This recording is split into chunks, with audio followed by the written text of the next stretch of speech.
residential tech talk, lighting specialist, arc residential tech, Welcome to Residential Tech Talks. I'm Jeremy Glowacki, Executive Editor of Residential Tech Today. On this week's podcast, Chris Lehnen joins us from Portland, Oregon, where he is a business development manager for Luminii, a manufacturer of architectural lighting solutions. Luminii was one of the lighting fixture exhibitors at the third annual Lightapalooza conference held last month in Glendale, Arizona, where the company showcased its specification-grade low-voltage fixtures, including a new LED linear product range and micro-optics solutions ideal for the custom integration channel.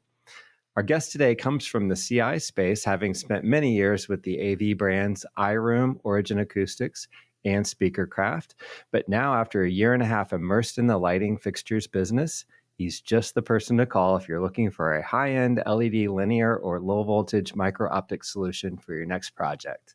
Chris Lehnen, welcome back to the podcast. Thanks for joining us today. Thanks, Jeremy. It's good to be back. Well, we're recording this on March 25th.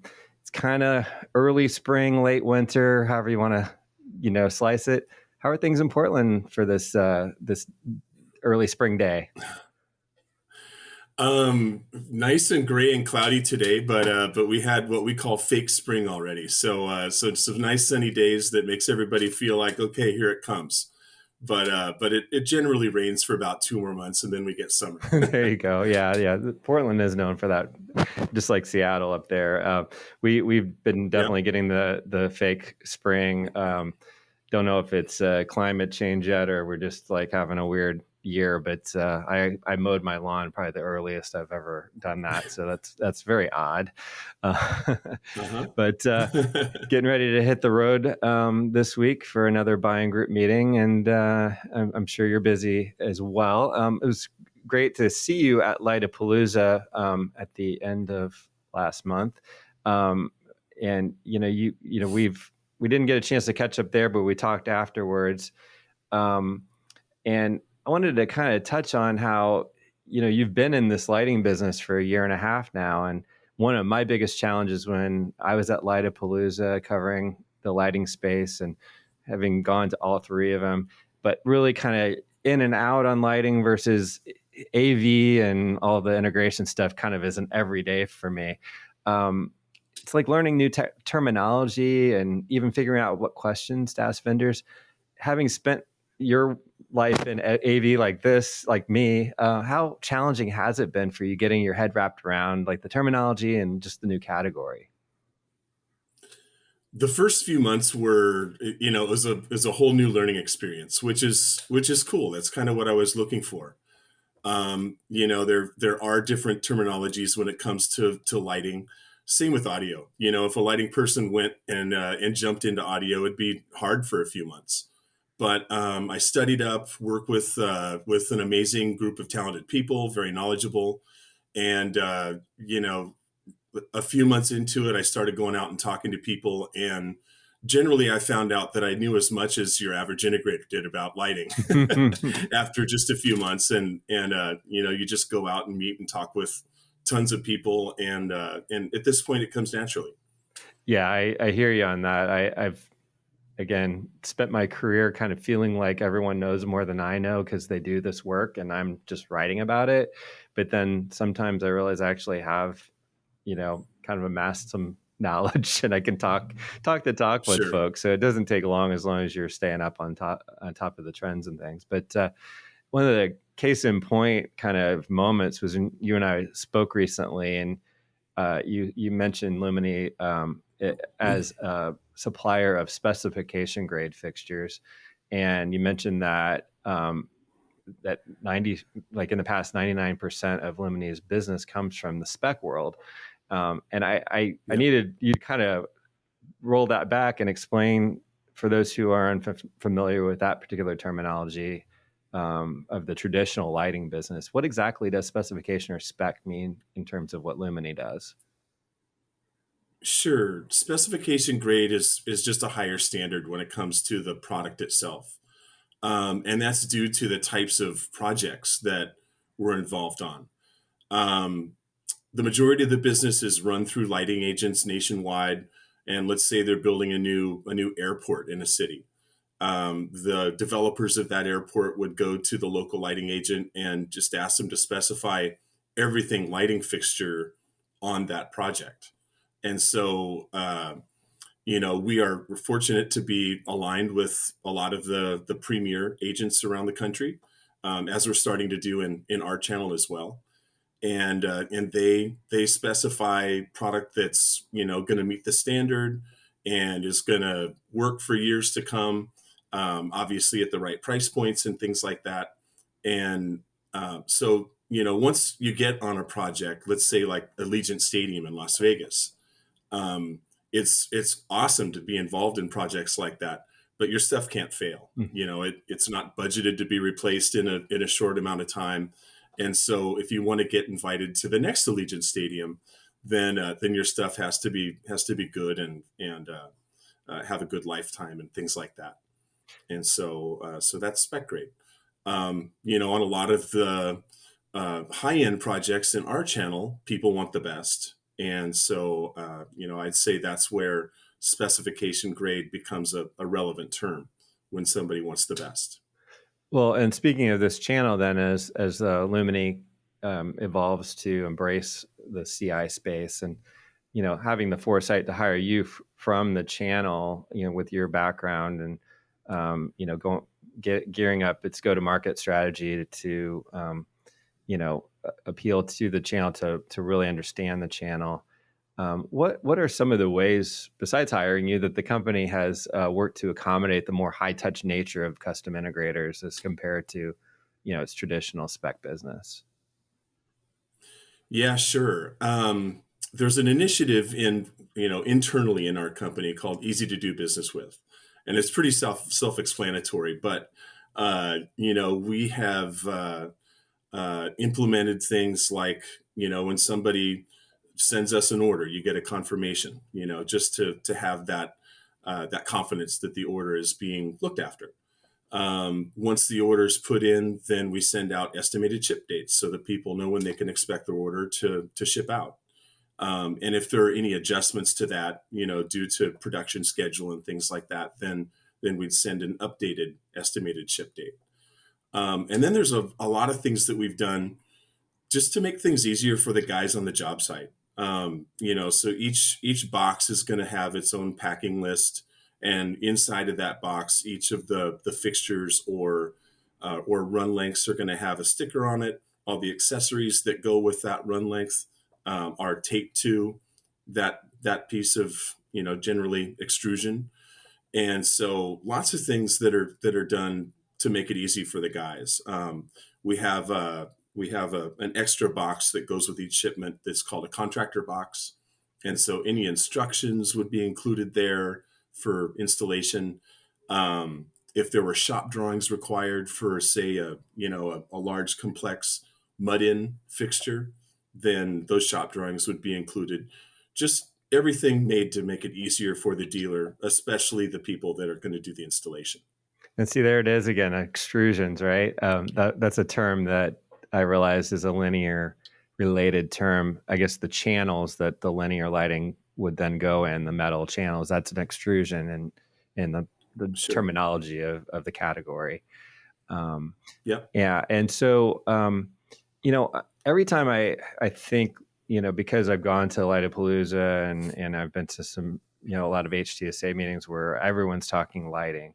It seems like we're farther along in the CI channel's transition to lighting fixture installation and specification. So, but then I go and I talk to an integrator, someone I know really well, and they haven't even dabbled in it yet. And I remember that for many companies, we're only just starting to sort of stick our toes in the water with this category. So, for those who are just getting started or kind of contemplating it, maybe a little intimidated by it, what sort of first steps do you recommend when they're starting to look at your company? Anything that you can kind of tell them to kind of ease their mind out? The things you just mentioned obviously are part of it, but do you help with design and things like that to those who are just getting started? We do. We offer design services, but education, and there's plenty of it in the channel as of now. Everything between events like Lightapalooza, where they arranged a whole bunch of really good classes. And I guess my feedback as a vendor, when we're working the booth and people are coming and going from classes, at CEDIA, a lot of people come and kind of say, yeah, it's kind of the same thing. There were a few shining stars, but generally it's the same content. Lots of really good excitement from dealers that were just coming from classes and had picked up a lot of good knowledge. And so Lightapalooza is a great resource. I would imagine there's going to be some similar classes at CEDIA, so that people have another chance to learn that information. Lots of us manufacturers are traveling around and doing classes, whether it's come one, come all, or individually at dealers' locations. And so that, along with back to us offering design services, if you're just doing some kitchen cabinetry lighting and maybe a couple of coves in a home, it's real easy for ourselves and an integrator to come up with a plan for that. If a dealer has landed a really nice project that calls for professional lighting design, then don't blow it, because there's an architect involved, there's a builder involved, there's a designer involved, and you don't want to blow your relationships with those people. But then the client themselves, if they're unhappy with their lighting design, with the lighting system, then they're not going to refer their friends, right? Yeah. And so whether the lighting design is done through us or through somebody like Can Help You, or a local professional lighting designer, employ those people on the projects that are worthy of it, because it's going to turn out better, and we're a referral-based business, right? Yeah. And so it's in your best interest to do it right. When I've been a member of a panel discussion, participant in a panel discussion, we talked about what are the first good steps to take into this category, and places where maybe a little less of a education ramp up. And one of the categories, or one of the areas of the lighting that's mentioned, is outdoor, because you can do a lot more with outdoor without having to deal with walls and ceilings and things like that.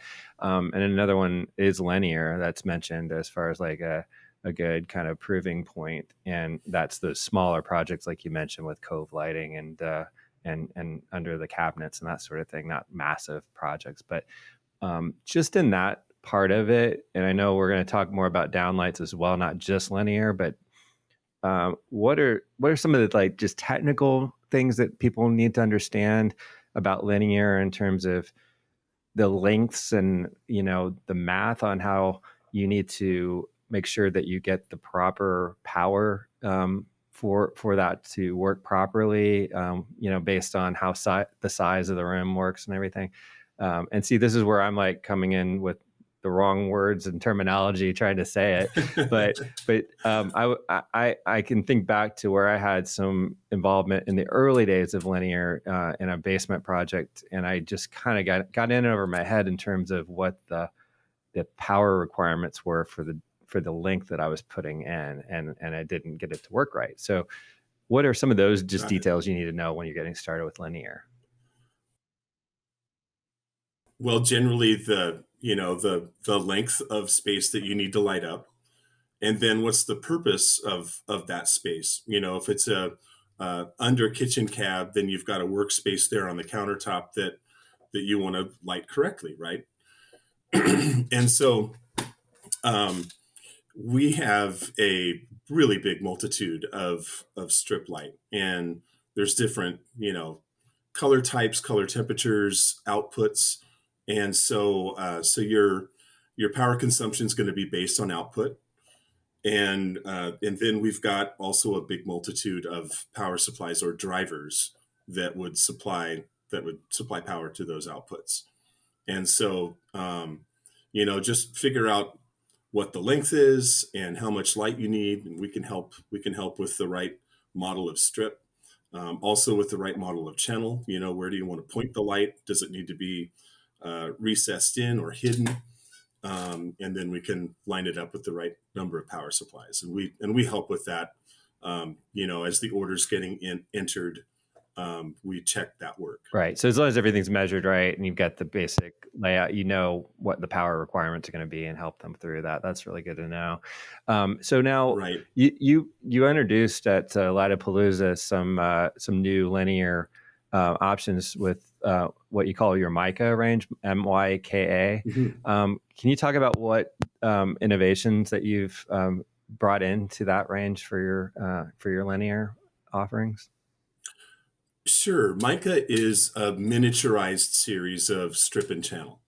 And so, in high-end residential, generally smaller is better, unless you're talking about a TV or a pair of speakers. Mica is a line of miniaturized products, and it's pretty cool. It's everything from surface mount to recessed. We've got this really cool recessed asymmetric piece of extrusion that's pretty unique and pretty cool. And it allows you to get into tighter spaces just due to space restraints, or because design calls for smaller.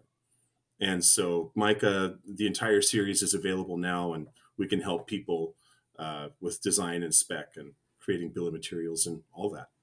Yeah, and you talked about mud-in as an option too, just to really make that even more elegant and just kind of magically appear as part of the wall, right? You can really hide it the way that the extrusion is installed, so it doesn't like everything.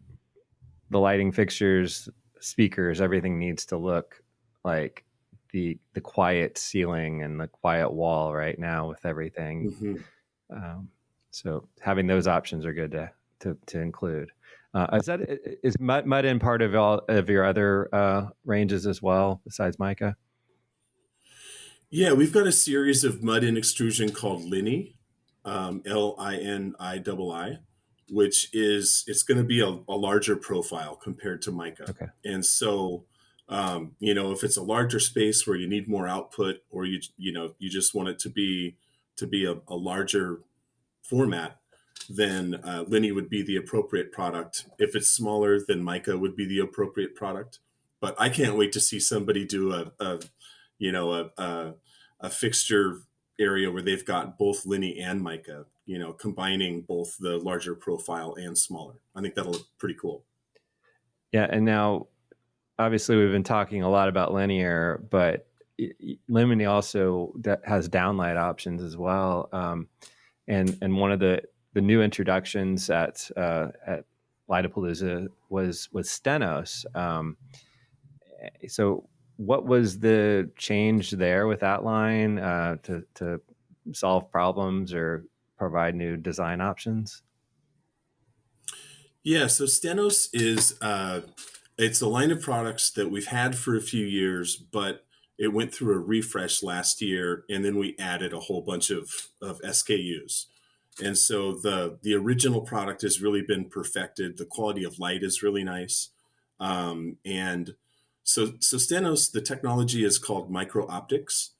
And it's more of a linear fixture. So when it comes to downlights, we would be a small linear fixture as opposed to a circle or a square. Mm-hmm. Sometimes that form factor is going to be preferred over a circle or a square.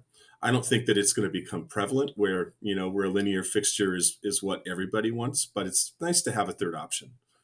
And so with Stenos, we've got a 1-inch downlight, a 3-inch, a 5-inch, a 12-inch, and most of those are both flanged and mud-in. And so the finished product is really nice when it's finished. And then we also have track modules of each of those.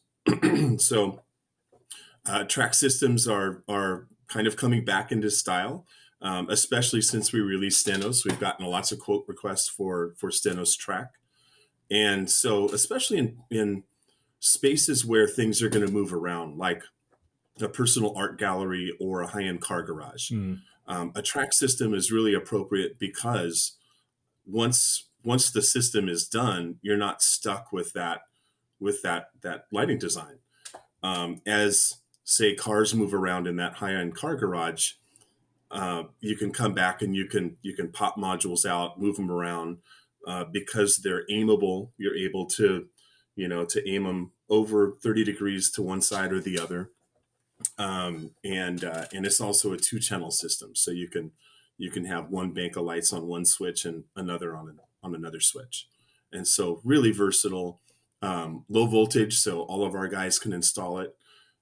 Super efficient, and so one driver can power up a whole bunch of different fixtures if you like. Wet location rated, so showers and under outdoor covered patios and things like that. And icy rated, so a back box which adds space and also expense isn't required, which makes it just easier to install. That's just so many different great sellable features there. I didn't even think about the wet rating kind of stuff. That's really, really cool as well. And Yeah. I love the use case of the big car collection thing. It's definitely a client type, that we're used to in the CI channel for sure. And the art collection for Yeah. that matter, Yep. and so those are really good use cases. So, and then you've got various different beam options as well there, right? So you can adjust to different angles and degrees of the beam focus, or wall washes. Yeah, and things exactly. like that. Yeah. Exactly. There are snap-on accessories that allow you to change beam spread, Okay. which again is nice when the subject that's being lit up changes. Then you can change that beam spread without having to buy an entirely new fixture. Oh, that's good. So it's a really handy, unique line of products that integrators can use as they expand their lighting efforts. And circling back to Micah a minute, one of the terms that came up, I think in the press release, was declare certified. Right. Can you remind me what that means again? It hasn't really hit our channel yet, but in the commercial world, you're being asked to be more environmentally conscious, and so the majority of the components that are used in our products are recyclable, and so that means that it's not just going to go into a landfill someday, and you can disassemble things and recycle them and use them for other purposes later on down the line. And so we've gone through a really big initiative. There's some people internally that have put a lot of work into that. And declare doesn't mean much to your average AV integrator, but it may someday, and we'll be set up for that. Oh, that's great. Well, one of the other bits of news that came out was that you, as a company, had joined the Azion Unlimited buying group. We have. Yeah. And so is this your first buying group partnership? With Luminii, yes. Right, yeah. So Luminii is still fairly new to the channel. Mm-hmm. And so, aligned ourselves with one of the premier buying groups in the channel. Richard Gleiks has done a really good job of putting together the group. And Patrick McCarthy Mm-hmm. and the team there are still working really hard. We're fairly new to the group, but it was nice to have a handful of group members come and say hello to us at Lightapalooza. And they've got a conference coming up next month that we'll be attending. And I think we'll see you there as well. That's right. That's what I was going to say. Definitely planning on connecting in person again there. That's Sure. A little bit further out into April. But yeah, great opportunity. Such a, focused group of people, in a buying group like that. So I'm sure you'll get a lot of benefits from that. Absolutely. The entire channel is hungry for, lighting knowledge and resources. And so Azion especially is focused on lighting. And so it'll be fun to learn and educate and support people as we build our businesses. Well, other than getting ready for that in a few weeks, what's your day-to-day look like in terms of just working with the channel and building out the brand with everyone? Are you direct only to the AV integrator space, or are you working with some of those independent reps that I saw at Lightapalooza? I know they're really working on their education as well and trying to bring on lines and serve as a good conduit from a training standpoint, and just to like give access to dealers who are just kind of getting into the category. What's your go-to-market strategy there versus AV, reps versus independent or direct and that type of thing?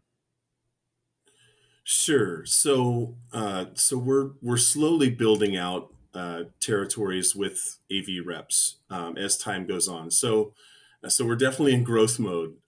You're supporting the dealers that have been buying for some time, and at the same time you're expanding into new territories and with buying groups such as ASEAN. And so it's pretty busy these days. Yeah. Finding the right reps, and then once you've found them, then training them and working with them to go out and find opportunities and get things going. It takes some time. We're doing it pretty carefully and calculated, so that we don't spread ourselves too thin. Don't necessarily want to bring on a new territory until the last one that you opened up is at least up and running and somewhat self-sufficient. And so it's a bit of a slow roll, but we're trying to do it right. Well, but the great luxury for you is that, like we said at the beginning, that so much of the business is established in that spec world. So you've got a really good base to work off of as the channel develops and grows. So you're not like a startup company where everything is dependent on this new unproven group of people that are kind of learning as they go, right? So you've got a very stable business to build off of. Absolutely. The machine is there. It's just a matter of attaching onto it and using as much of it as you can to grow the business. Well, I'll let you get back to it. We both have our day-to-day to go back to, and I did appreciate your time today, and then learning more about the company, and continue to learn more as we go. I'm looking forward to seeing you at ASEAN in a few weeks. So Chris, thanks so much for your time today. Thank you, Jeremy. Much appreciated. Chris Lehnen is Business Development Manager for AV for Luminii. You can learn more about his company's offerings at luminii.com. That's LUMINII.com, or by emailing av@luminii.com. And that wraps up today's show, which was produced by Residential Tech Today, IPW, and Pretty Easy Podcasts. If you're new to Residential Tech Talks, please subscribe to the podcast where you watched or listened to this episode. Also, check out all the latest residential tech news at our magazine's website, restechtoday.com, where you can also subscribe to the print or digital magazine and to our Tuesday and Thursday email newsletters. Until next time, please stay safe, stay inspired, and let us know if you have a great story to tell. Residential Tech Talk, autonomous lighting specialist to residential tech. Home automation, smart device, home or smart house.